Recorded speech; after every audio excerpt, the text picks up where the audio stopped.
here today. We're going to jump right into things because we are here to talk about men's health. It is Men's Night Out on the Sunny Side Up show. And we have our special guest back by popular demand, Mr. Jalen Malone. We are so glad to have you back here on the Sunny Side Up show with us. Again, thank you so much for what time is it there? It is 10:24 p.m. Okay. It is 10:24 p.m. So it is definitely a men's night out there. For sure. Yes, it is. It is a men's night out there. We are so excited again to have you back on the show. June is the month that we specifically concentrate on men's mental health. Men, you are important. You are essential and you matter. Your mental health matters. And so I thought it would be great to have Mr. Malone come back on and share in his area of expertise, give tips and different things that you can do to help take care of your mental health. So, Mr. Malone, thanks again for coming on and being with us. I can't thank you enough. For those of you that don't know who he is a licensed therapist. He's a social worker, entrepreneur, graphic designer, and podcast host. And so we are so excited to have him here with us. Mr. Malone, do you want me to read your biography, your very impressive biography, or can you give us your website at the end of the show that can lead everybody or give people insight, should I say, on who you are? Because I know that it's late there and I want to hop right into things so that we can touch on a few of these topics and then men's night out is over. All right. Okay. All right. So let's get right into it. We are talking about mental health. We're talking about mental health. We're talking about mental health. So let's start with what are some signs of mental illness in a man? What are some signs for mental health or mental illness in men? I think that's a very diverse question because it really just depends, but it can be a spectrum of things.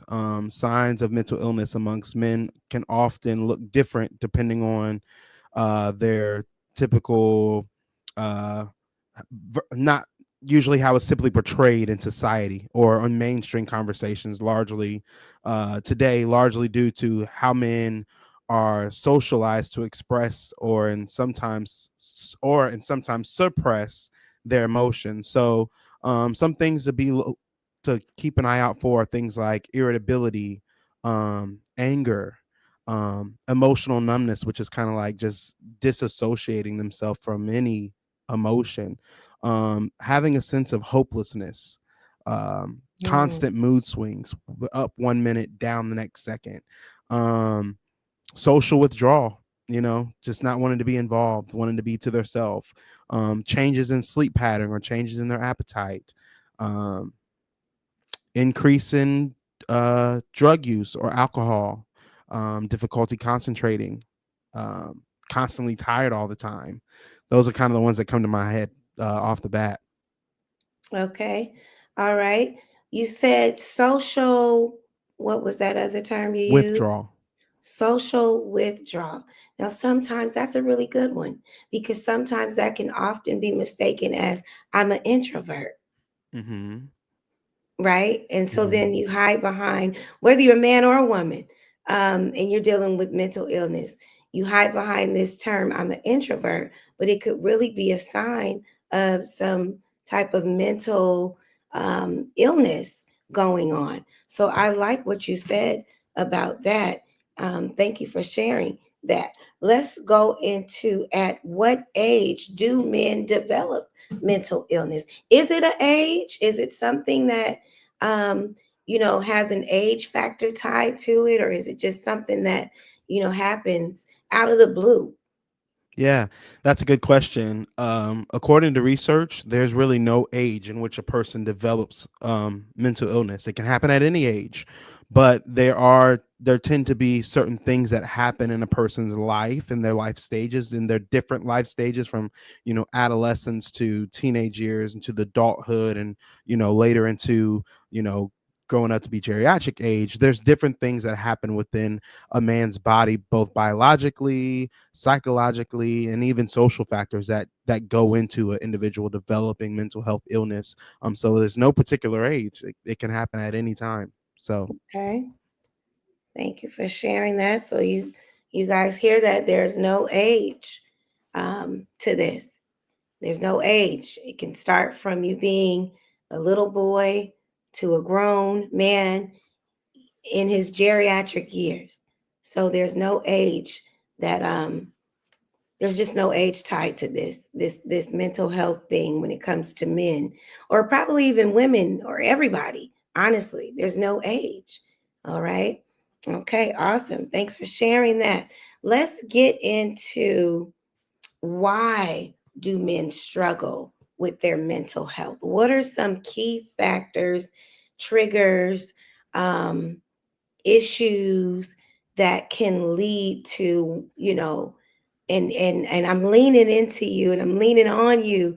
I'm leaning on you, Pastor Jalen Malone, because I'm not a man, but I want to understand how you guys think, and what are some of the struggles that you have as being a man. yeah, I think that's a loaded question, and it's multifaceted. First, just dealing with, why do men struggle? Why?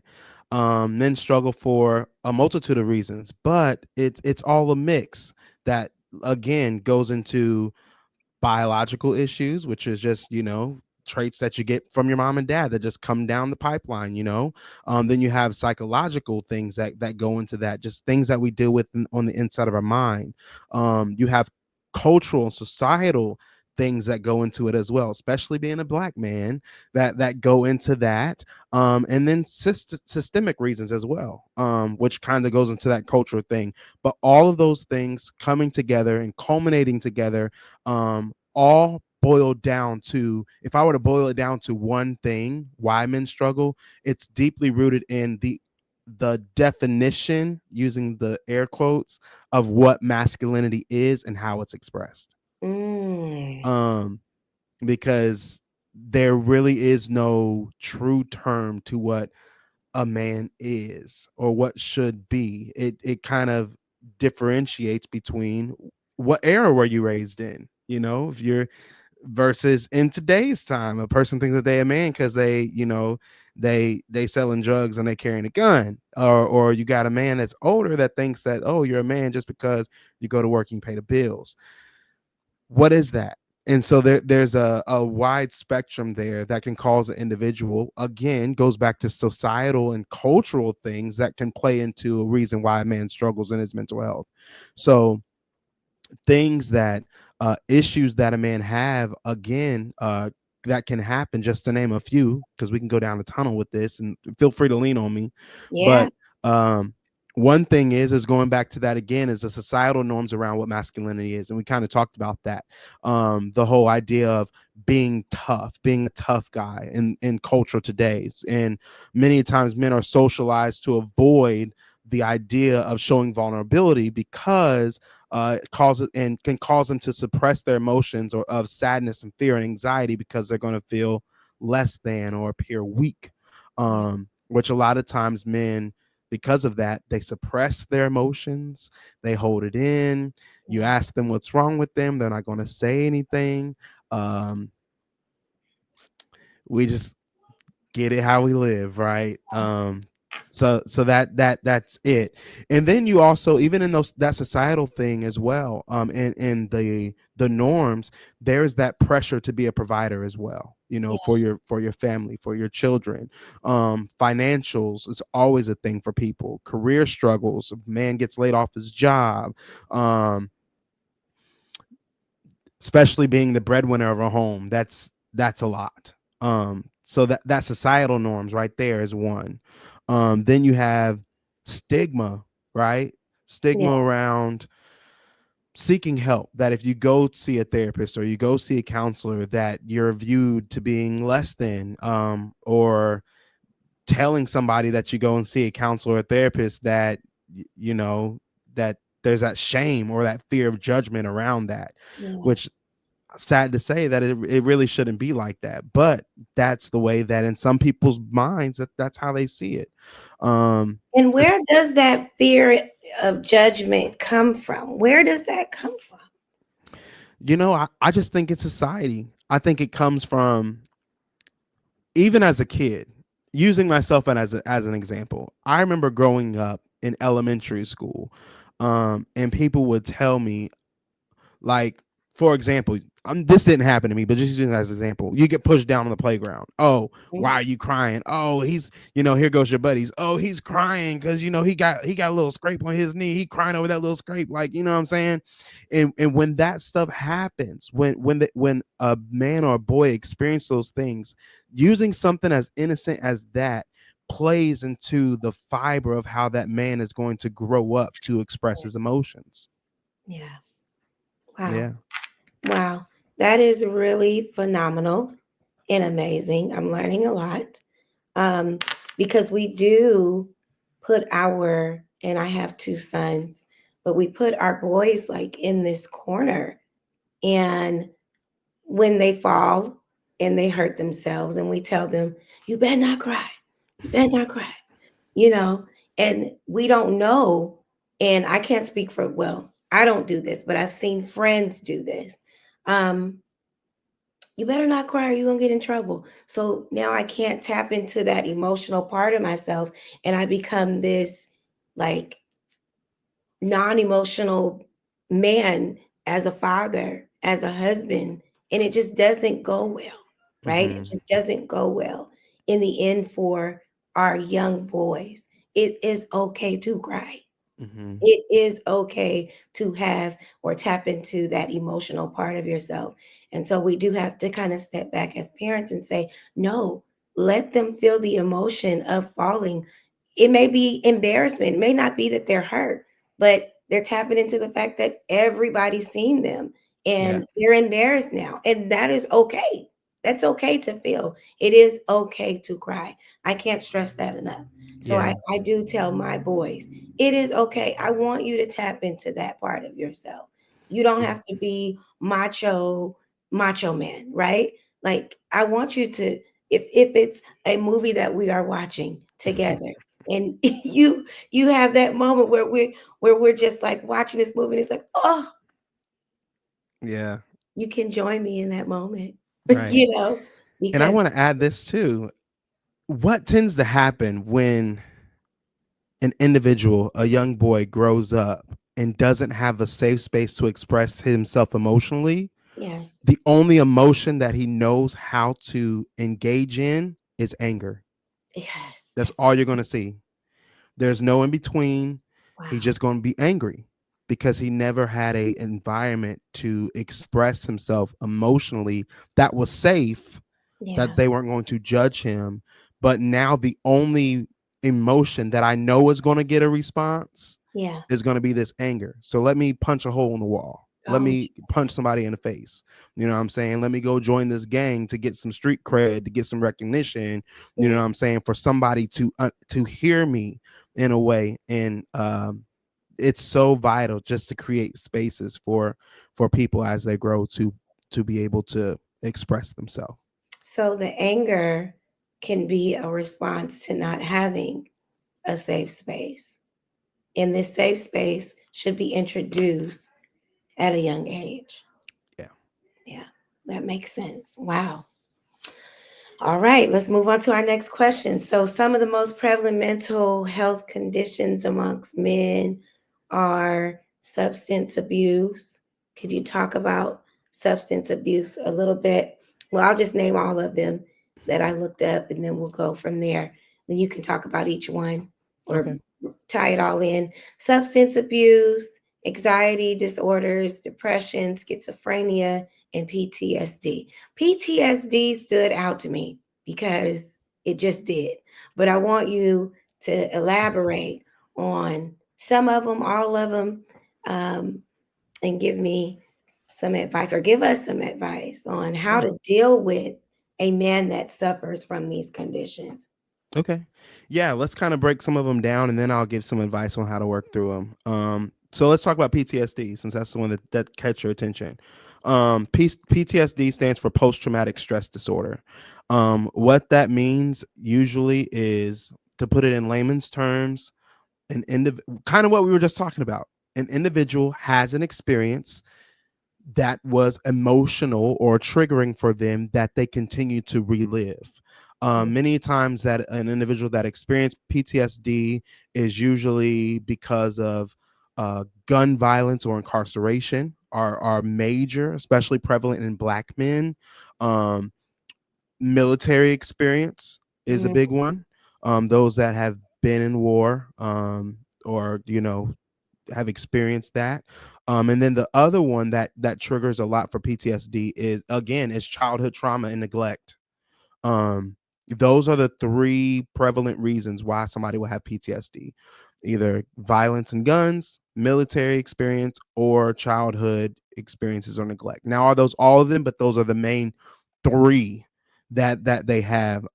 Signs of PTSD again can be aggression, anger. Um, Individual hears something or smells something and it triggers them and takes them back to a place. um Avoidance of a certain thing. And a big one here is substance use. People drinking a lot, smoking a lot to try to numb the feelings of that sense of whatever it was that they experienced. So that's kind of PTSD on like a surface level. um Okay. that goes straight into substance use too, since we just talked about it. Substance use is huge. Statistics tell us that men are more likely to use substances than women, whether it's alcohol or drugs, because it's used as a way to cope with stress and emotional pain. So, yeah, they come home. Now they say that uh, have it. I forget how many it is. Like if an individual has so many drinks within a certain amount of time, and it's like people go to a bar and it's like they drink that in 30 minutes. You know what I'm saying? But it can be recurring, especially if it's an alcohol or a substance of that something of that nature. They have to usually do more in order to get the feeling, and then it just plummets down. Which with substance abuse, you get an increase in suicide risks. Job instabilities tend to happen, legal issues from risky behaviors or whatever, and of course, physical health problems. I mean, when I used to work hospice, I could, man, young people that had psoriasis of the liver. I mean, wow, like wow, and listening to their stories. But yeah, that's huge. Um, what are some other big ones that I think you said? Depression and anxiety. Those are huge. Um, Believe it or not, depression and anxiety are probably two of the most common diagnoses that go unnoticed. Like, that is hard to diagnose because it looks so differently in different people. And so especially that depression one. But the reason that it's missed is because, again, it can be hard for a man to explain or verbalize how he's feeling, that sadness, if people want to say it like that. um, and again, is usually bogged down by something else. They you know yeah, using substances, but they get irritable or they get angry faster. Fatigue and headaches are huge for those that are in depression, just tired and sleeping all the time, withdrawal from family or work or things that they like to do. Anxiety is another common one. It's usually missed in men because it's usually downplayed. The symptoms are usually downplayed, again, because it's not really a great way for us to express what it is that we're feeling. But this can look like anxiety, restlessness, being fidgety, have to be on the move all the time, constant worry, muscle tension, always being tensed up, trouble sleeping are common ones with anxiety. And again, some of these symptoms are, can go down the line with many of these. I think you talked about, was it bipolar disorder maybe that you wanted me to talk about too? Um, Bipolar. I didn't mention bipolar, but that is another one that I did not include. And yes, that is a very common. Let's talk about that. yeah, bipolar And disorder. narcissism. We want to hit that too. Narcissism. Okay.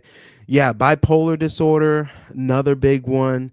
Um Again, going back to what we were talking about earlier, like with the age, you usually see bipolar disorder coming up in an individual usually in their later teens, like that 16, 17, 18, and then their early adulthood, usually like before like 25, almost 30. So anytime in between there, you'll kind of start to see that bipolar to start to happen.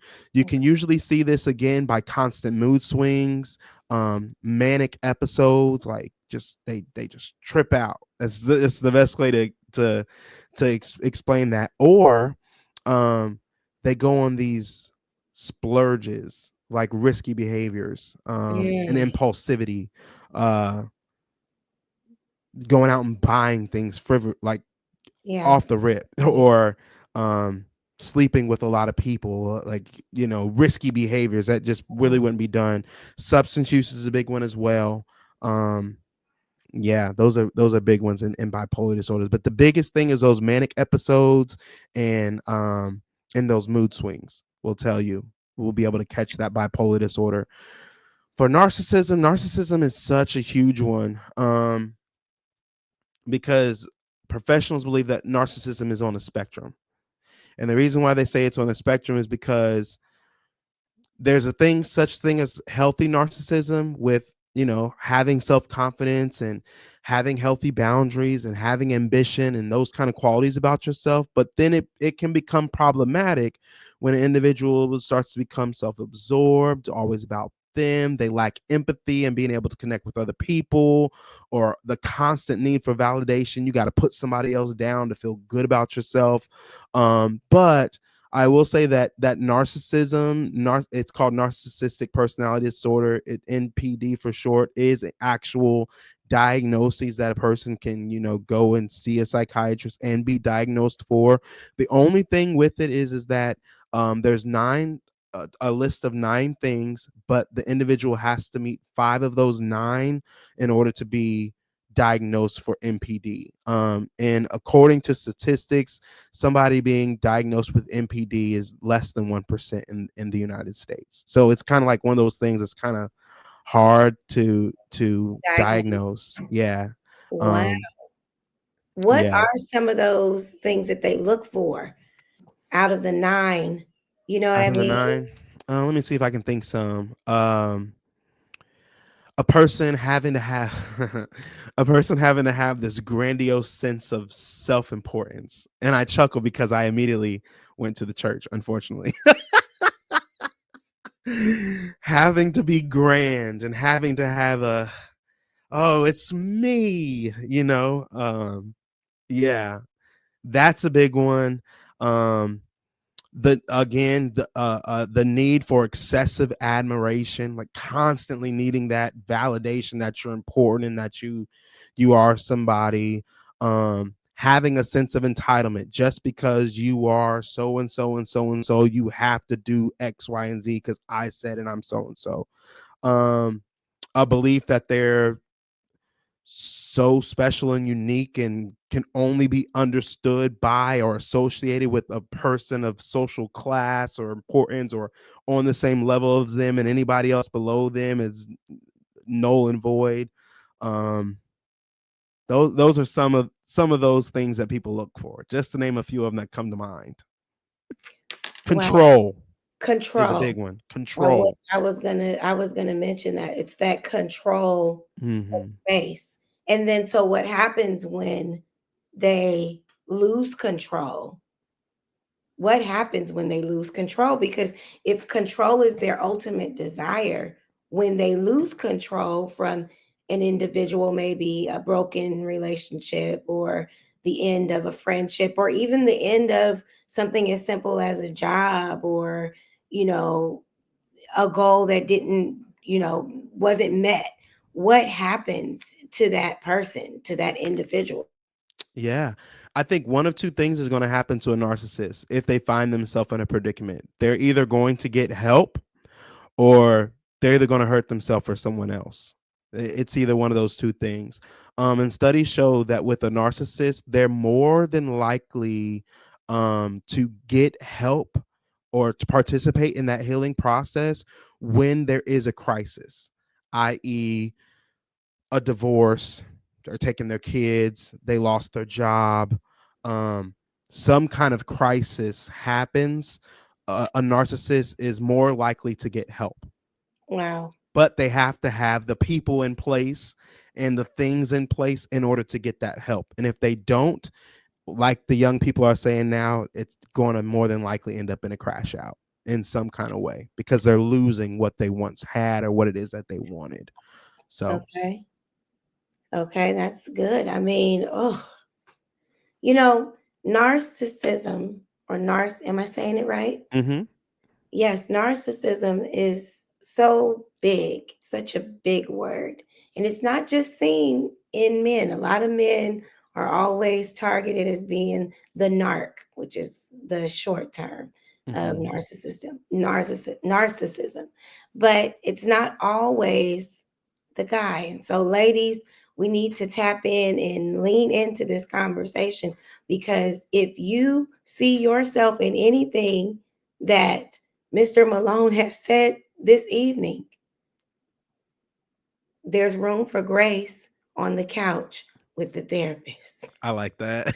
You know, you know what I mean? I always say it. There's room for grace, So there's room for grace on the couch with the therapist.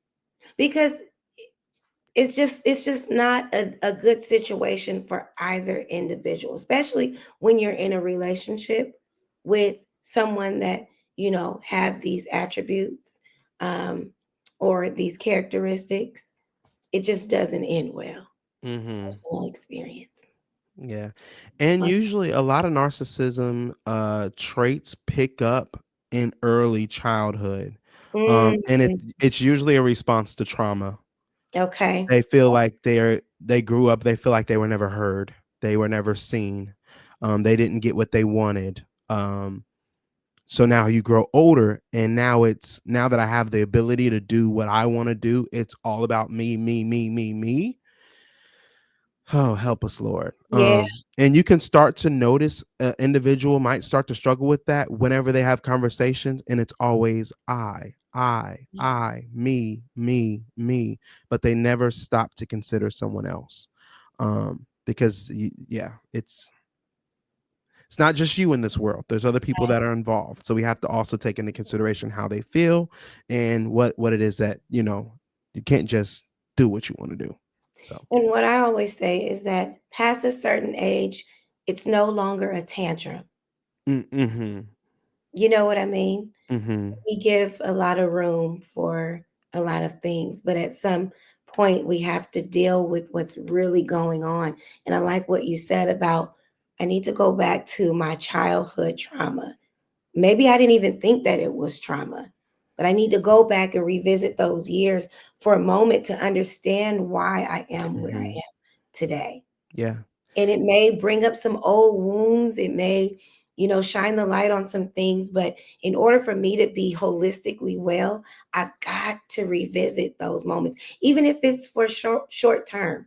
Even if I have to just go there just for a minute, I gotta go there because Mhm. I've got to figure out why am I still crashing out, like the kids say. I'm Yeah. not to crash out. I'm learning the lingo. Yeah. Okay. And that's actually the best treatment for narcissism, is talk therapy. Going and sitting down on someone's couch and talking to someone to help you uncover the roots of where that came from. Okay. According to statistics, that's the best form of treatment for narcissism disorder or narcissism personality disorder. Awesome. Awesome. Awesome. All right. So let's get into our next question, which will be why do men, now, I'm not a man, of course, I'm not a man, but I want to dive into this question. Why do men struggle with their mental health?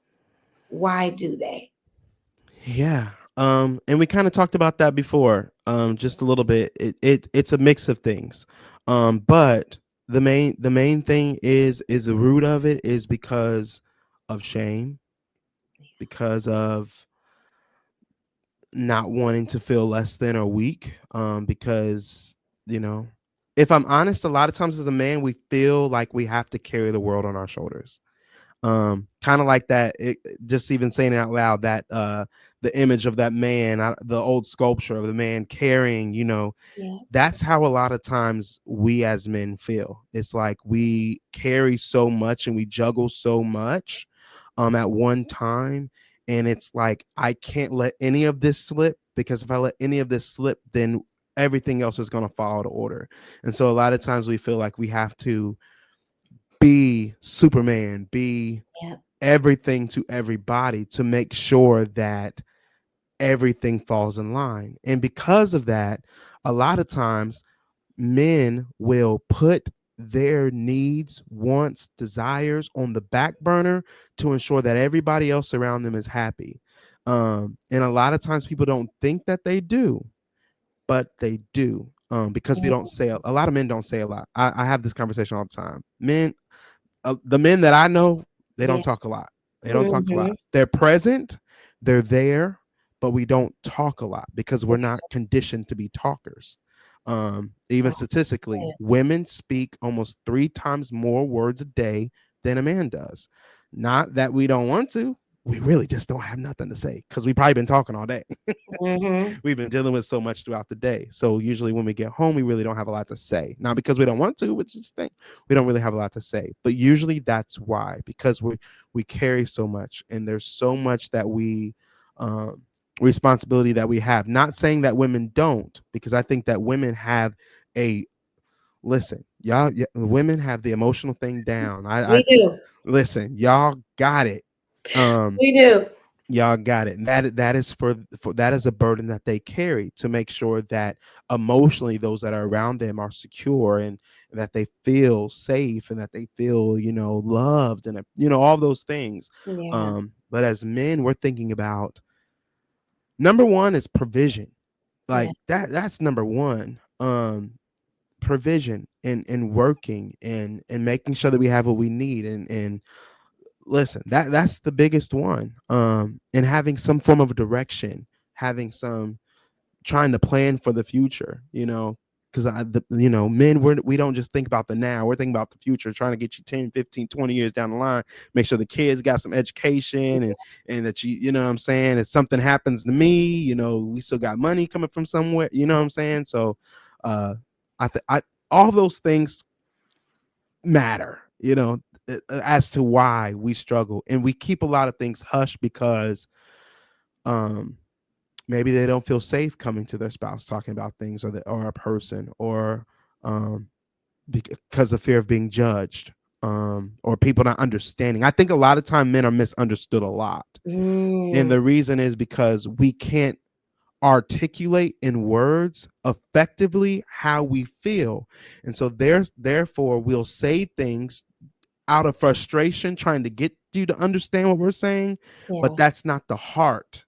That's not the root of what it is that we're trying to say. We're trying our best to communicate what it is that we're feeling and what it is that we're desiring, but Mm. the word choices might not be there, which is why it's very important for the person on the other end to have patience and not get frustrated with the person that they're trying to talk to, because then what will cause a man to shut down is in those moments where you're having conflict, or you're having a conversation or a dialogue where this man is opening up to you and being vulnerable. If you shut him down, or you cut him off too much, you use his words back against him, and then he's going to get frustrated because that's not really what I was trying to say. I'm trying to say to, and then he's getting aggravated, and the other person getting aggravated. It's just like it just blew up for no reason. Because it was a misunderstanding. So I think that a lot of times men are misunderstood too. And so we just shut down and keep things to ourselves, and just kind of not necessarily brush it under the rug, but try to do things behind the scenes to fix things before it gets here, so that, yeah. So Women, are you listening? Don't tear the man down in his vulnerable space. period. Allow him to be free to speak and share with you. It may not be what you want to hear, right? But it's therapy for him. You become his therapist instantly, right there in that moment. I can't say that enough. You know, you may be saving yourself from paying a therapist because you become that therapist right in that moment. And it may be at any time of the day, any hour of the day. Be available. Be available. Be available.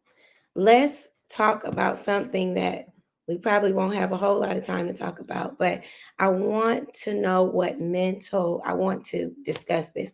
What does mental health look like in leadership?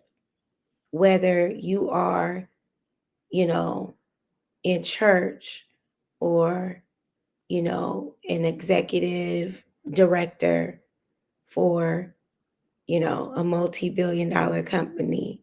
Um, let's talk about the importance of taking care of your mental health, sitting in those seats. Pastors, assistant pastors, executive directors, executive directors, CEOs of billion dollar companies. Um, yeah, let's start with that.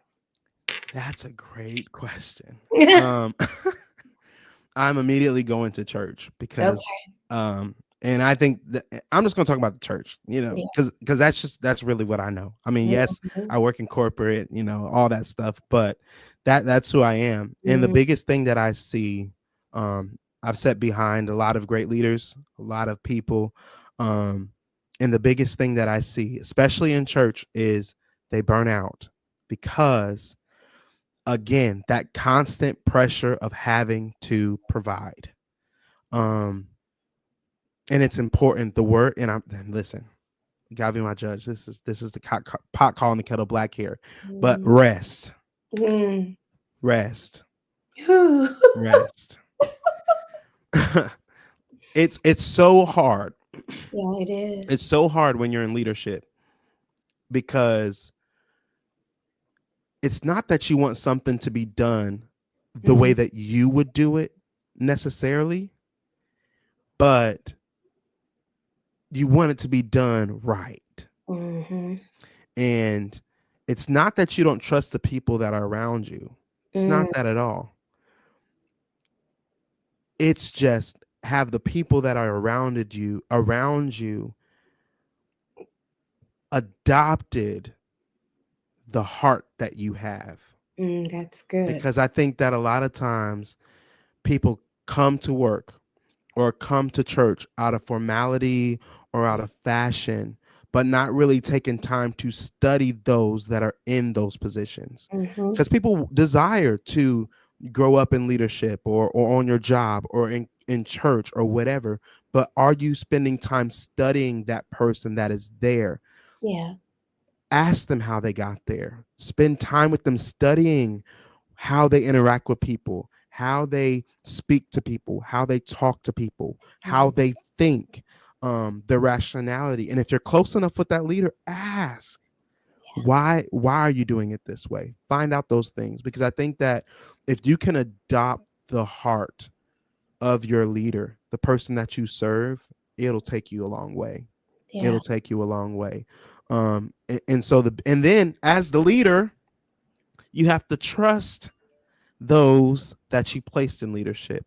Yeah. There's something that you saw on the inside of them, that probably reminded you of yourself. And Mhm. as the leader, you have to begin to nurture that in that person, and be able to begin to pour into that person, to bring out the best and the worst of that person. So that way you can help shape them, mold them, and guide them and direct them into the path that they are desiring to go. I'm trying not to preach, Yeah. but Go ahead. I'm over here but getting filled up. it's a major thing. But the biggest thing is rest. And when you do rest, rest. Um, for What does me, rest look like? What yep, does that I look was like? about to say that. Yep. And when I say rest, that doesn't mean take a trip, a month trip to Barbados and kick your feet up and be in the sand. I'm not necessarily saying that. Rest can be as simple as it's basketball season right now. Pacers, go Pacers, plug, right? Go Warriors. Woo-hoo. My wife and I, we watch the game almost every night together. Yeah. That's rest. I'm not Yeah. worried about my phone. I'm not worried about what's going on in my job. I'm not what's worried about going on in church. I'm cheering with the Pacers. I'm sitting here with my wife. I'm having a good time. Yeah. That's rest. What else can that be? Before I was married, I used to go to the movies every week. Mm-hmm. I went to I went to AMC. I got me an AMC Stubs pass, plug for Mm-hmm. AMC. I mean, whatever. But you pay like $15-$20 a month. You can Yeah. see three movies every I forget if it was three movies every week or every day. Man, I was in the movies every week. Yeah. Find what you like to do and then do that. Take a step away from everything. Put that thing to the side, even if it's just for a day. And speaking to pastors and leaders, Mondays are the worst days for Mm. pastors and those in ministry Okay. because you just poured so much on Sunday and man, you be drained. And then it's like Monday. Now you got to prepare to do it all over again. And Mm-hmm. it's on Mondays that as pastors and leaders, they feel like that's where the enemy attacks them the most.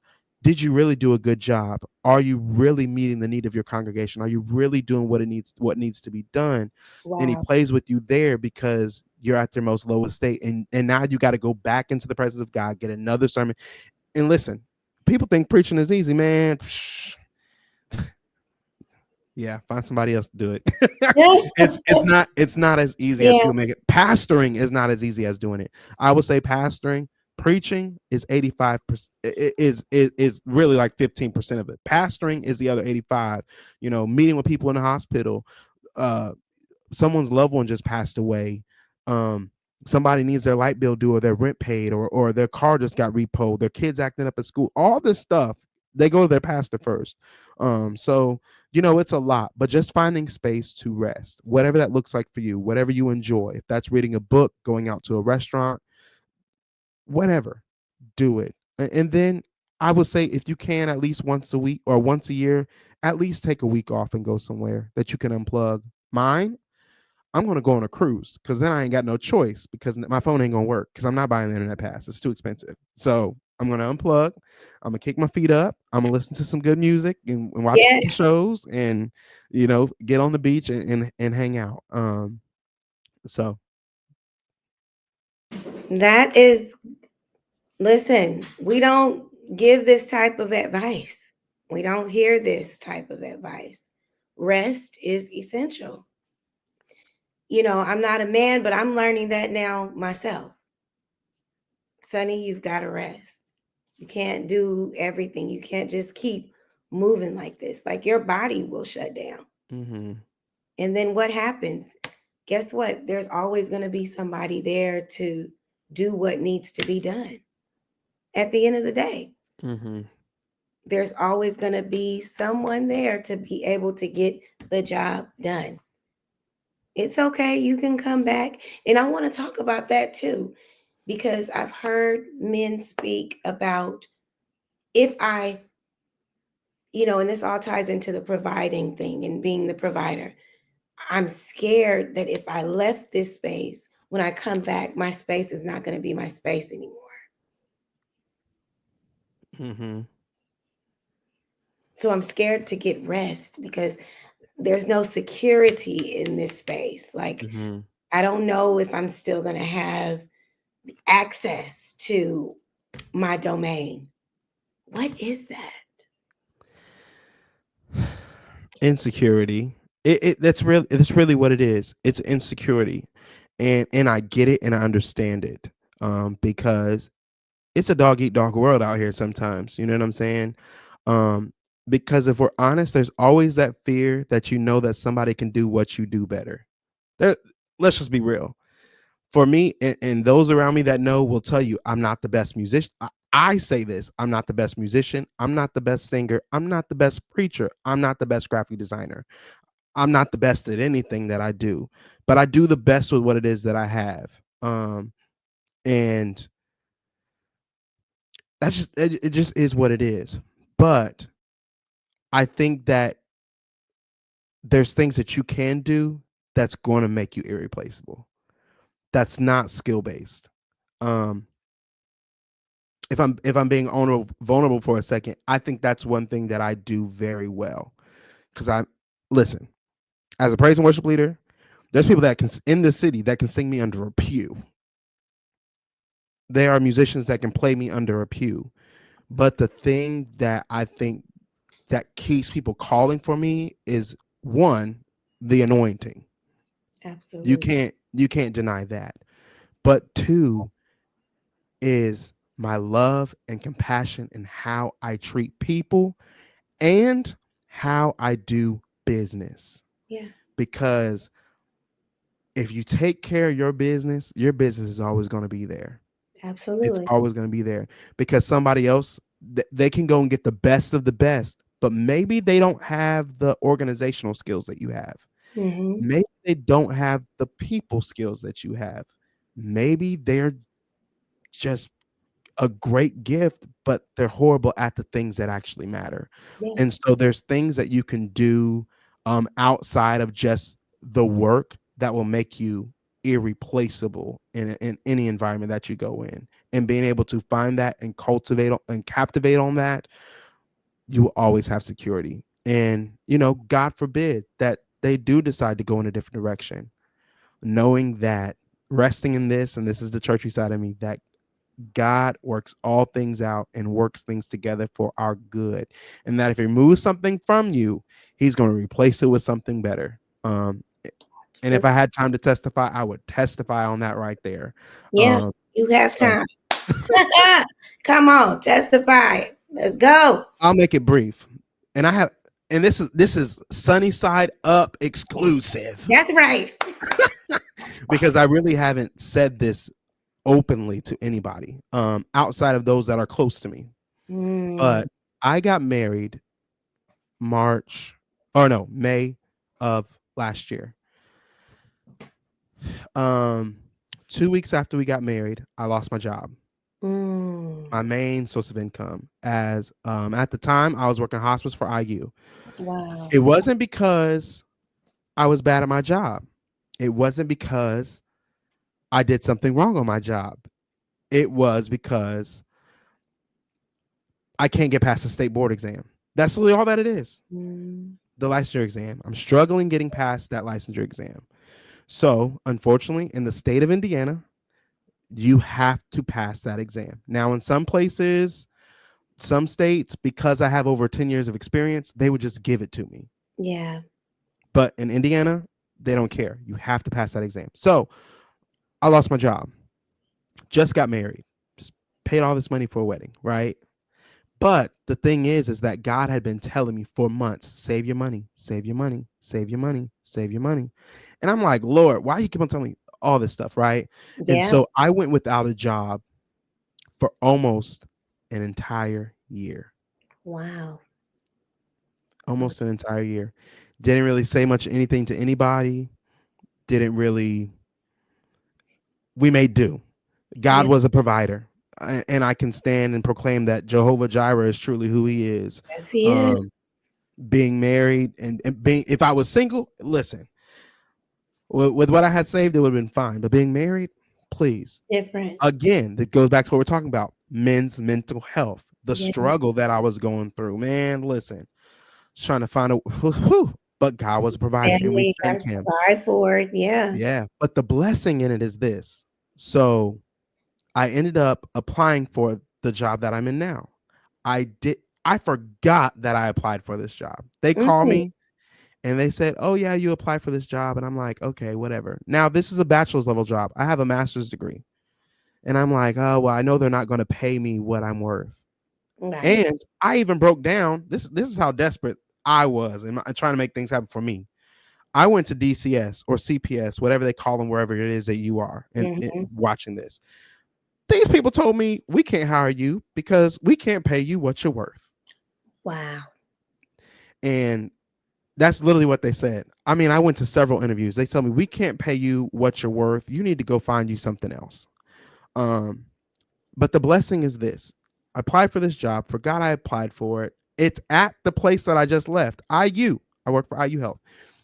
I worked on the seventh floor hospice. Their office is on nine, literally 2 floors above me. Didn't even know that they were even there. I applied this job, forgot about it. They call me. I go to the interview. In the interview, they tell me, I don't know how we're going to be able to pay for you. We can't afford you. You're too overqualified. Da, da, da, da, da. And I'm like, oh God, here we go. But the blessing was they ended up giving me the job. They Wow. said, we're going to go ahead and pay you. We're going to cap your salary. We're going to cap your salary.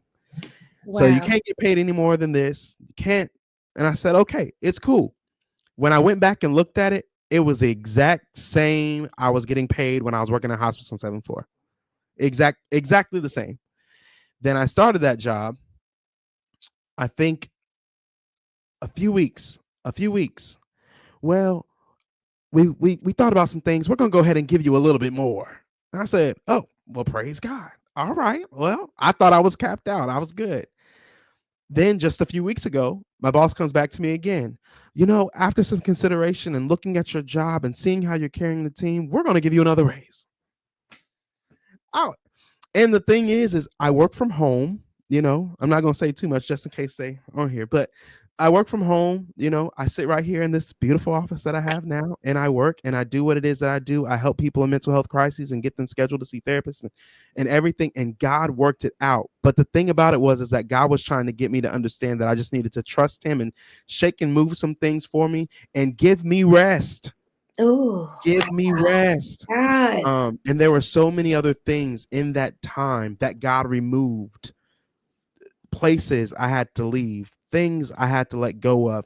The Lord just began to uproot and unpluck things from me in that season because he needed to get me in a place to see that not only can I provide for you, but there's nothing that you can do for yourself, only I can do. And so God had, and listen, I'm in this season right now where it's God, it's just me and you because I don't know Oh, my God. which way is left and which way is right. Oh, I don't yes. understand the season that I'm in, but knowing that you know all things and you do all things well. Yes. And so just to encourage any man that's out there that struggles with that provision thing and trying to understand how to make things meet and trying to rob Peter to pay Paul and all these things that are going on, if you can just find yourself and find your faith and ground yourself enough and submit and take off all that stuff that you feel like you have to do it yourself, I promise you that God will blow your mind with the things that he does and is doing, because there's still so much I haven't even told anybody about that God is still yet doing behind the scenes that I'm just grateful. And I'm truly just the donkey that Jesus rides on. And even though I'm in an uncomfortable season of my life right now, I'm grateful for this season. I'm grateful for the spot that I'm in. And man, God gets all the glory. Well, you heard it first on the Sunny Side Up show. You heard it first on the Sunny Side Up show. Exclusive. Exclusive. Yes, exclusive. I am just so, whoo. I mean, that's a testimony within itself. God is a sustainer. Mm-mm. He's a sustainer. I'm sorry. I've been through the fire and the storm Listen. and the flood and everything else. And the main thing, the main person that has been consistent is, I say, JC. Yes.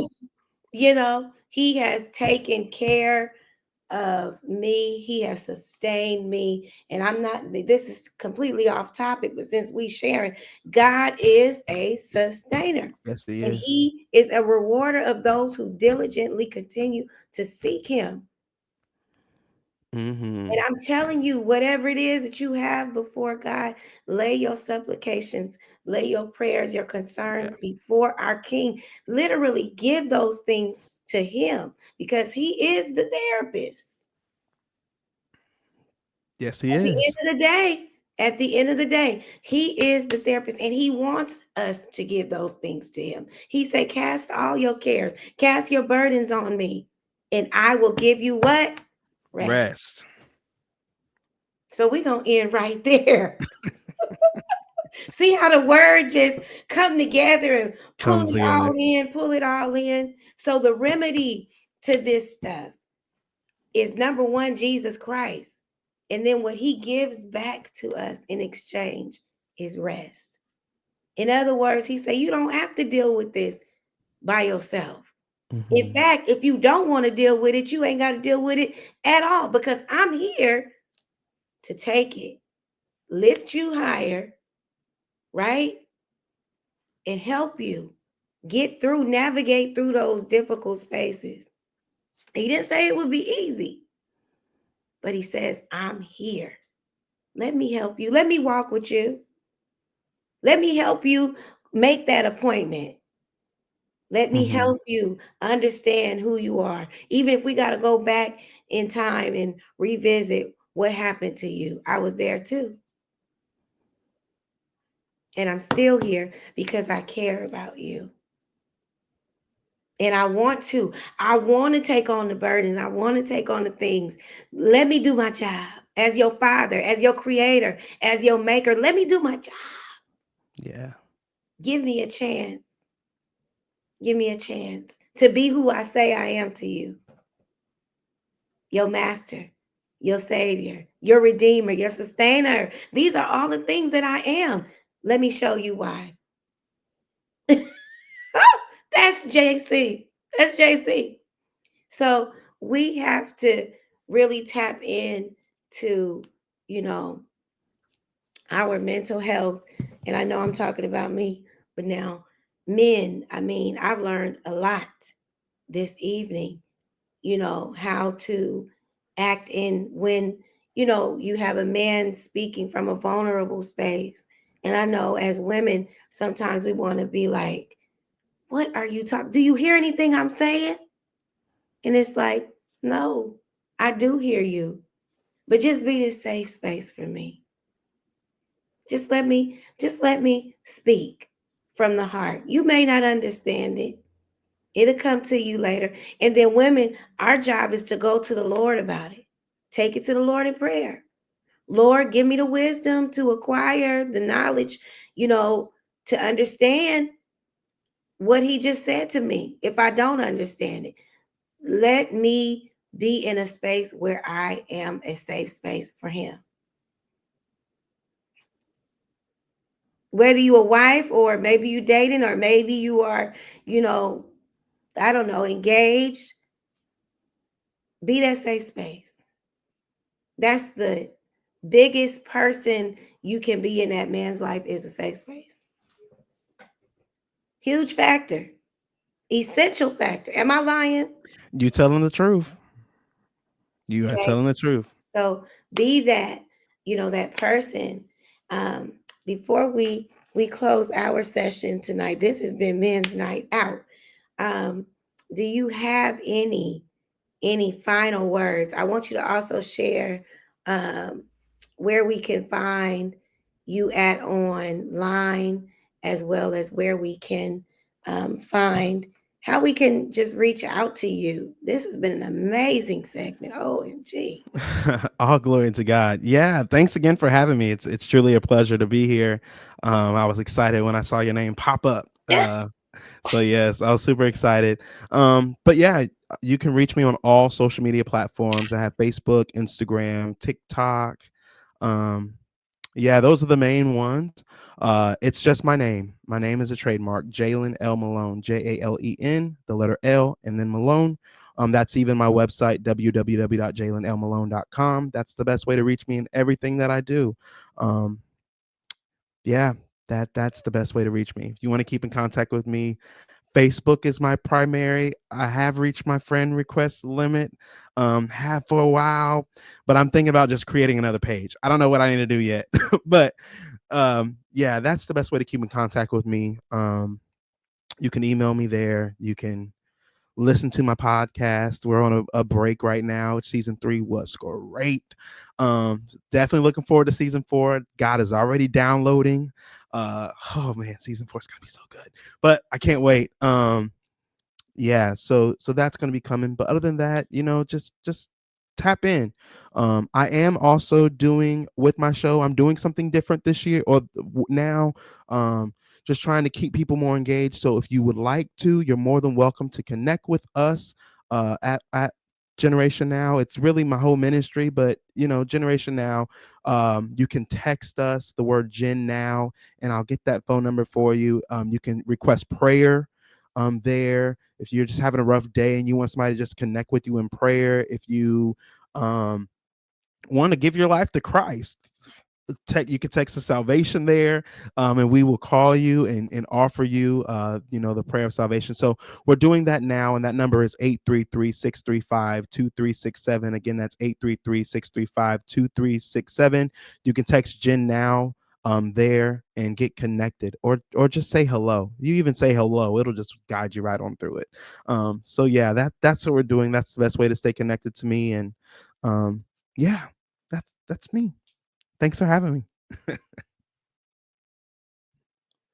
You're muted, sis. Uh-oh, I'm just talking. Okay, thank you so much for being on with us. Please send Mrs. Malone my love and baby girl my love. I mean, thank you so much for coming on with us this evening and sharing with us. We've learned a lot. You were brought back on by popular demand. All glory to God. I said, I gotta get him. I gotta get him. But God is doing some great things, and He has some great things in store for you and your family. Listen, y'all thought he was good. Y'all got to tap into Mrs. Malone. She off the hook, She's okay? something else. Yeah, she is something else. I've watched some of her little shorts and the different things that she's been asked to minister at, and she is powerful, powerful woman of God. So I Yes. will keep you guys, of course, before God in my prayer time, as I always do, and hoping and praying for great things and knowing that great things are coming your way. Yes, we speak blessings. Any final words? No, just thank you again for having me, and I just hope and pray that somebody that hears this is blessed, and that you feel encouraged with, whether you have a spouse or a brother or a friend that is having some mental health challenges. Again, as we've talked about, the biggest thing that I have seen in my journey as a social worker for these 10 plus years is community. Community has always been the best thing to help Yeah, people. Community, letting that individual know that they are safe, especially as a man, because we go through a lot, especially as a black man. We go through a yeah, lot out here in these streets. And not saying that women do not. I don't want to say make it sound like that, but this is men's night out. yeah, But we do go through a lot. And so because we go through a lot, sometimes just being able to come home is our sanctuary. yeah, If they have a man cave, that man cave is their sanctuary. That is their peace. That yeah, is where they recoup, they regain their breath, and they regain their strength, so that way they're able to go back out in the world and do what they need to do and bring home the resources and bring home what we need to bring home. But being that man's safe space, if you're dating a man, you trying to get him to marry you, make that man feel safe. I promise you, you're gonna get that ring. I yeah. promise you. I listen, mark my words. You I be didn't that say it. man's safe space. You be that man's safe space. I promise you. If make him feel home with you. And if he feels at home, I promise you, you'll know everything about him. And anything that you want, I promise you, if he can make it happen, he gonna make it happen. Because that's just how we are. So that's my final words. Amen. I have nothing else to say. I have nothing else to say. I think you summed up the entire show. Okay? Safe space. Y'all be blessed. Take care.